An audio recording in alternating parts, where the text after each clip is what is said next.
여러분 반갑습니다. I'm Kwon-soa and this is K-Culture Dive.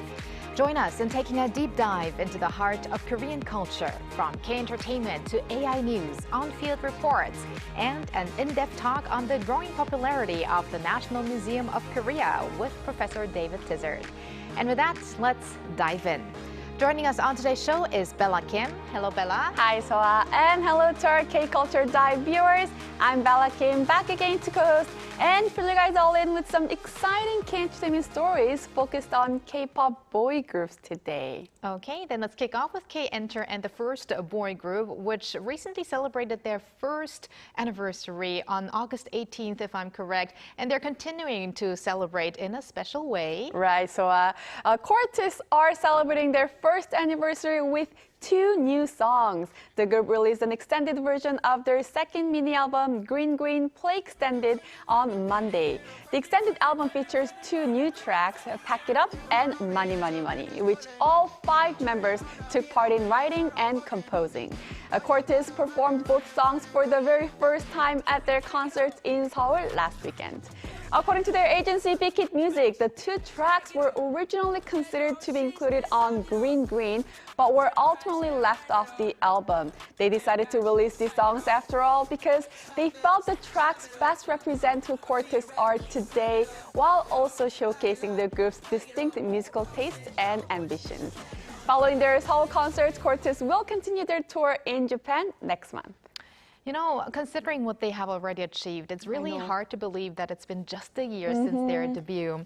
Now, Bella, from 1 year to 10, let's take a look at a boy group celebrating a major anniversary. Right. NCT 127 are celebrating their 10th anniversary with a new album. They released their 7th full-length album, Blingy, on Monday. The album, featuring 9 tracks, looks back at the group's journey while setting out their intention to keep forging their own path. The members will also renew their commitment to the group. At a recent press conference in Seoul, the members revealed that all 7 of them renewed their contracts with SM Entertainment as a full group. They emphasized their trust in one another and their commitment to moving forward as one team. NCT 127 debuted back in 2016, and they have released many hit songs over the past decade, including Fire Truck, A Cherry Bomb, Kick It, and A Fact Check. And they have also had 10 consecutive albums in the Billboard 200. After 4 world tours and more than 100 concerts, NCT 127 will kick off their 5th world tour, Neo City, the Red Line, in Seoul next month. And the concerts will take place from September 18th to the 20th at K-Spadom. 10 years is certainly a milestone, and congratulations to NCT 127 and also NCT Dream, which Walter recently reported on, because their actual debut day is also today. Right. So congrats to all the subunits of NCT. Yes. And now, speaking of celebrations, BTS is receiving some very special recognition ahead of their concerts in the U.S. Right. The U.S. state of Illinois has officially declared the dates of BTS's upcoming Chicago concerts as BTS Day. Illinois Governor J.B. Pritzker designated August 27th and 28th as BTS Day in Illinois, coinciding with the group's Arirang World Tour concerts at Chicago Soldier Field. He praised BTS for raising awareness of mental health, promoting self-love, and supporting charitable causes. He also highlighted the positive impact BTS and their fans have had through community services and donations around the world. BTS have returned to Soldier Field after more than 7 years. The group first performed at the stadium in 2019 as part of their Love Yourself, Speak Yourself World Tour, becoming the first K-pop act to hold a concert there. Illinois isn't the only place celebrating BTS's return. As Walter reported yesterday, the group held a concert in Toronto last weekend, where the city declared the weekend BTS Weekend and also temporarily renamed part of a road BTS Boulevard. And back in April, I also reported on how El Paso County declared the period surrounding the group's concert El Paso BTS Weekend and honored the members with the Dear Friend Award. It's amazing to see this appreciation from all around the world. I know. And thank you very much for those updates, Bella. Yes, I'll stick around. All right, and now it's time to go over to our AR anchor Arang for more on the culture front. Arang. Thanks, Sua. Here's your AI guide to the latest cultural headlines from Korea. Let's begin with our top story. A special exhibition jointly hosted by the Busan Museum and the National Palace Museum of Korea has attracted more than 70,000 visitors. The exhibition, which showcases the records and culture of the Joseon dynasty, was organized to commemorate the 48th session of the UNESCO World Heritage Committee, held in Busan last month.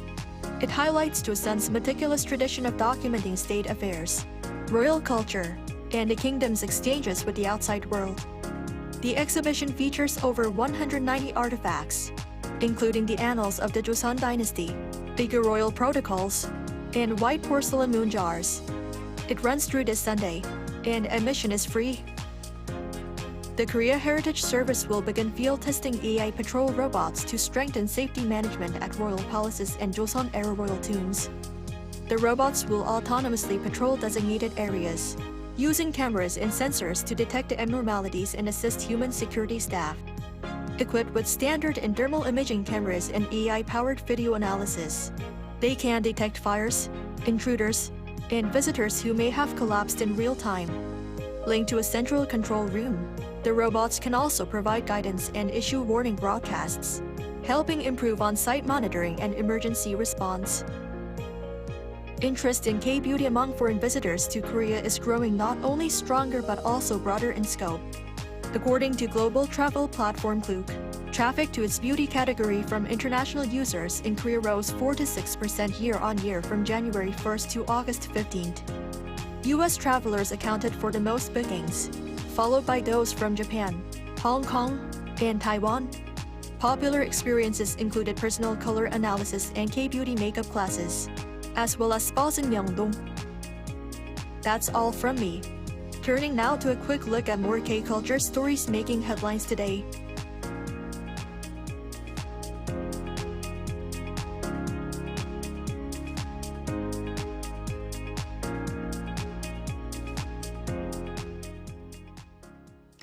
Korea's national heritage takes on a whole new look after dark as the National Heritage Night Festival transforms historical sites into vibrant spaces filled with lights, performances, and cultural experiences. Our culture correspondent Jo Young-eun takes us to Suwon to see how history comes alive at night. As the sun sets, historical sites across Korea take on a new life, transforming into vibrant cultural spaces. This week, we head to Suwon, Gyeonggi-do Province to experience its National Heritage Night and see how the event brings Korea's heritage to life after dark. I'm from Suji, Yongin. It's my wife's birthday, so we came here after work. It's our first time here. I'd only heard about it, but they've really done a great job. It's beautiful, and it's a great place to take a walk. I heard they had done a great job showcasing the national heritage here, so we came for a walk. The night view is also beautiful, so we're really enjoying our time here. Now in its 10th year, Suwon's National Heritage Night features media art performances at Hwahongmun Gate and light illuminations around the Yongyeon Pond. Suwon Hwasong Fortress, a UNESCO World Heritage Site, provides a unique setting. Originally built in the late 18th century by King Jeongjo, the fortress preserves a centuries-old history while standing alongside the city's modern life. I heard the National Heritage event had already ended, but then I found out it had been extended, so I came by chance. We also visited Hwasong Palace during its nighttime opening, explored some of Suwon's beautiful spots, and came to enjoy some good food. With interactive programs taking place throughout the weekends, visitors can explore the heritage sites while enjoying live performances and hands-on experiences. Running through August 30th in Suwon, the National Heritage Night can be experienced in other cities across the country, each event offering programs inspired by the local heritage. This event offers a new way to connect Korea's heritage with contemporary culture while preserving its historical value. Jo Young-eun, Arirang News. There was once a day when farmhands rode oxen through their villages like kings for a day. It was Baekjung, a traditional Korean summer festival held on the 15th day of the 7th month of the lunar calendar. By then, farmers had endured months of backbreaking work, and Baekjung marked a welcome break. Farmhands who spent their days working other people's fields could finally put down their hoes. Landowners often gave them the day off, along with money or new clothes. Farmers washed the dirt from their tools and took a break, giving rise to the term homishiki, or hoe washing. With their earnings in hand, farmhands headed to the Baekjung market to buy food and necessities. Before long, the market turned into a village festival with traditional music, wrestling, food, and drink. And there was one special honor. The farmhand from the household with the best harvest was crowned the star of the day. He was placed on an ox and paraded through the village as everyone cheered. For someone who spent the year working in the fields, it was a rare moment in the spotlight. Much of this tradition faded with industrialization and the transformation of rural life. But the spirit of Baekjung lives on. In Miryang, the Miryang Baekjung Nori continues to bring the old celebrations to life with traditional music, dance, and folk games. At its heart, Baekjung was simple: a day to put down the tools, share a meal, take a breath, and celebrate making it through another hard season. For one day, those who gave the most were given their moment to shine.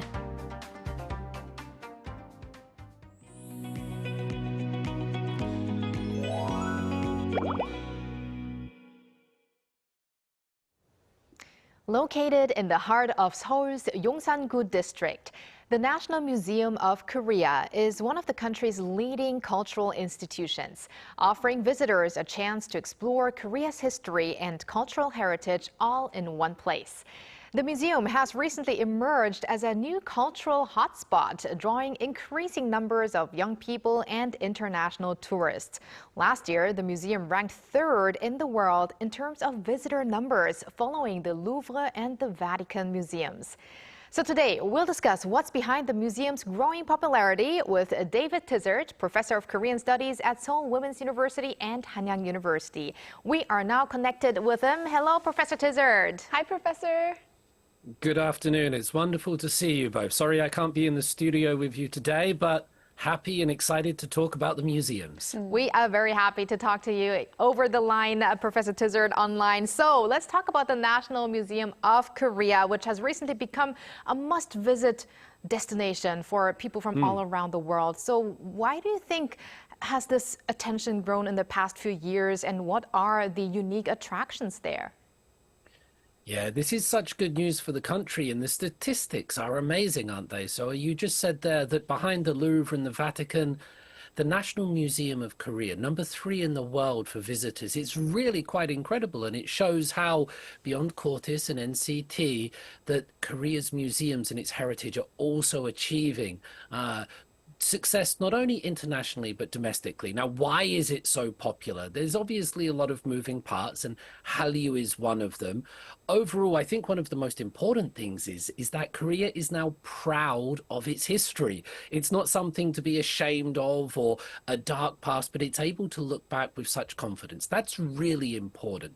Another reason, now this might sound superficial, but I was there yesterday and I can attest to this. It's incredibly Instagrammable. You go there and you're just blown away by these large open spaces, by these huge ceilings, by these rooms of contemplation, the ponds.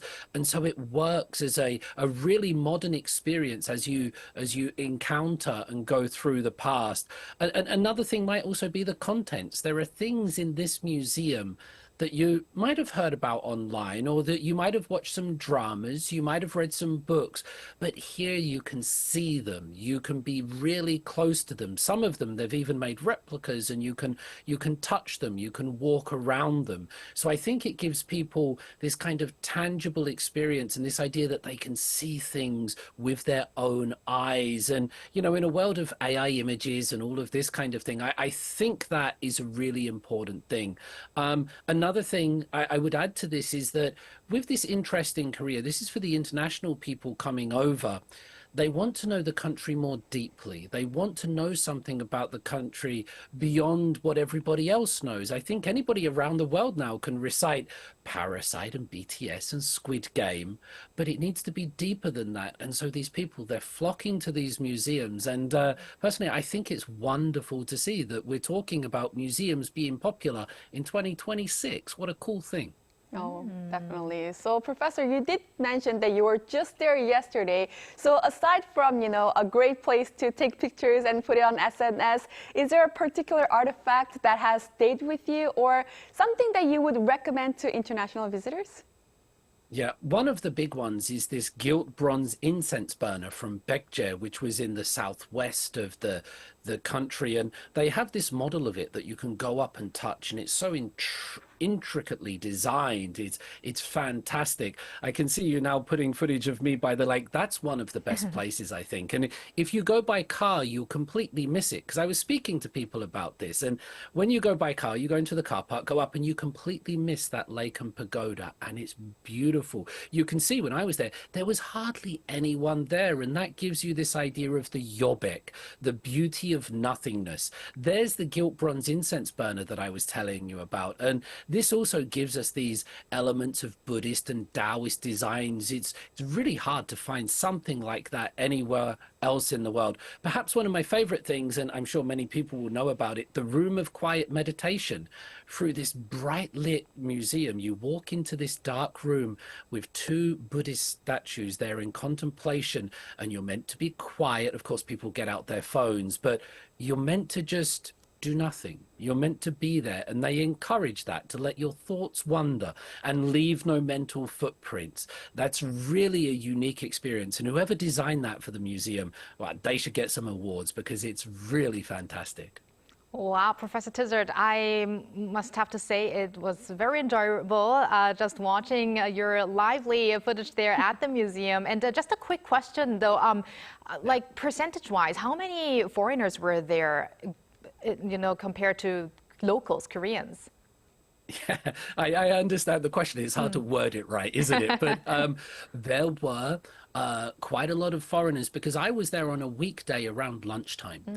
So I went in. And so you imagine that many Korean people, they're going to be at work, they're going to be at school, they're going to be going about their day-to-day lives. So from mine, it would have been about 50-50 in terms of international guests and domestic people. But in terms of Koreans, I saw sort of students walking around looking at stuff. I saw people dating, clearly couples going around on a romantic date. But for the international tourists, it felt really interesting to see them there. And I find myself in this kind of third space. Am I an international tourist? No. Am I a Korean? No. But I can speak the language and I know what much of this stuff is. So in a weird way, I felt a sense of kind of pride or happiness to see so many different people there of different ages. So to answer your question simply, about 50-50 yesterday. Okay, I was just wondering, and it's interesting to see so many international visitors now there because the first time I went there was when it actually opened. And I was a high school student back then, and I didn't see many foreigners back then. So now let's talk about the experience of how people enjoy museums these days. I think there are some changes that we see, right? Yeah, we have this kind of maybe stereotypical idea of museums being quiet places where it's kind of dusty and like a library and you're meant to be silent and you're meant to stand with some degree of reverence in front of these relics from ancient times and you're meant to be awed by it. But that's really not the case these days. Museums have really catapulted themselves into the 21st century by offering digital and interactive exhibitions. They're meant to be noisy. They're meant to be enjoyed. There are some places like the meditative room, I said, where it really encourages you not to do any live streams or something. But for the most part, it allows you to be loud and noisy. And I think that's really good. From a personal thing, because the museum is so big and they have so much content there, it's very easy to get what people might call museum fatigue. I'm sure you've sat in a lecture or something like that before and you feel like your brain's on overload. You can't really take in any more information. The same thing is, it's possible that it would happen at this museum. So while you're there, I learned this from somebody who's into art. They're all about this. Find one thing that amazes you. You're not meant to be amazed by it all. But if you go to an art gallery and you're moved by one piece, then you succeeded. If you go to the museum or any museum, any exhibition around the world, and there's one thing that hit you, that moved you, then you're on the right path. And that's what this museum is really, it seems, trying to do and for the most part, achieving. Definitely. Find one thing that amazes you. I'll remember that. And one of the example of this shift is the popularity of the museum's merchandise known as 뮤츠, which stands for museum goods. So why do you think people have become so enthusiastic about museum merchandise?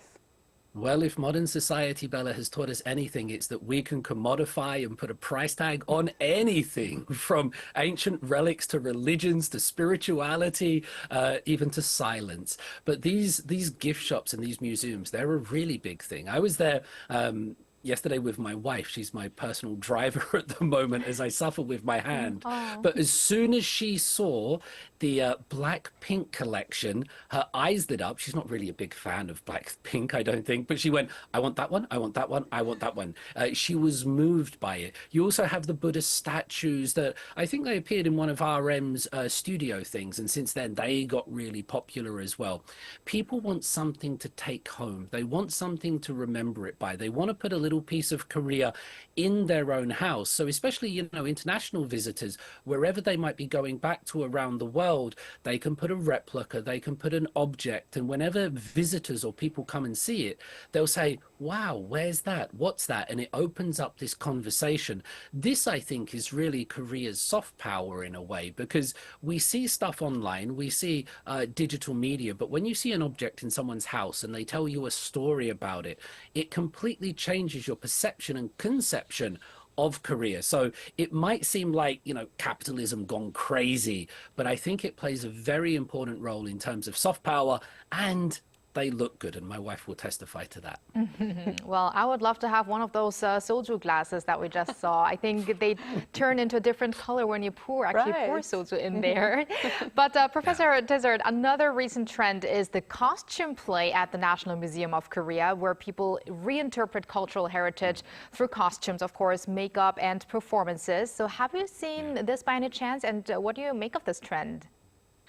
It's really interesting. Here we're getting into a little bit of a sensitive topic because, you know, so some of my international students, especially if they come from North America, they express to me their hesitation about wearing hanboks when they visit the palace, because they come from a part of the world where conversations around costume and culture are a little bit different, and they want to be conscious of that. Here in Korea, they love cosplay, they love concepts, they love dressing up, and K-pop and everything else is testament to that. And the museum has seen what the palaces do and how people are so willing to dress up, and the museum is saying, let's get some of that in it. So I think we need to understand this in the Korean cultural context, how much joy and happiness it can bring, as well as spreading knowledge. You see the shimmering, glittery things there. You know, the people of yesteryear, they used to wear the gold dangly things so that it would sparkle in the sun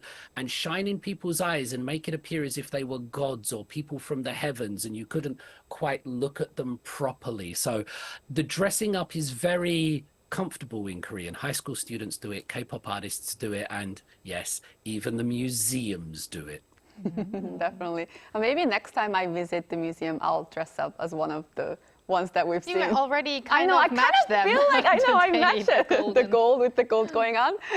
Okay, so finally, Professor, do you have any tips for international visitors visiting the National Museum of Korea for the very first time?